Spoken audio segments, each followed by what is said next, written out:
This is a 2011 Mercedes GL550, and the starter is located underneath the vehicle on the right hand side or passenger side, right after the front differential. So front to back, oil pan, front differential, passenger side, gearbox, starter over there. So a bunch of YouTube videos where guys had to lower the whole front suspension to be able to get to the starter right there. So I was kind of hesitant to do it. Read some articles. Some guys said they pulled it out without taking anything off. So I followed the instructions, and the first thing you gotta do is take out the two bolts holding the starter in place. So once you're done with that, it looks like it's impossible, but once you get this heat shield out of the way, you should be able to maneuver the starter.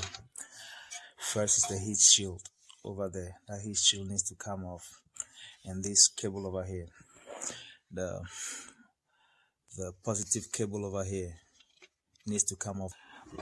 All you need to do is take off this one nut over here.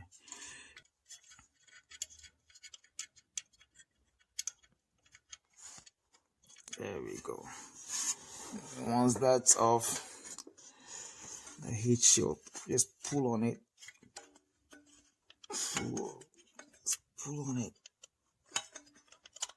There you go. Voila. The heat shield is out. So you just play with it till it comes out of the gear.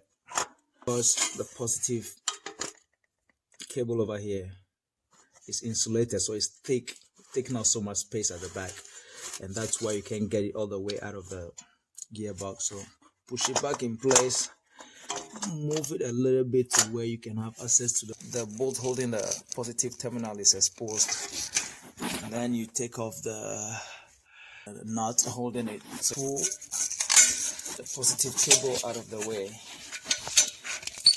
and in the process you might as well remove the negative cable too. See how thick it is? It's taking up so much space. Move it out of the way, tuck it somewhere out of the way together with the negative one, just put them out of the way, and now this starter will be able to come out of the gearbox easy. Just play with it. See, it goes up and down, and it just comes,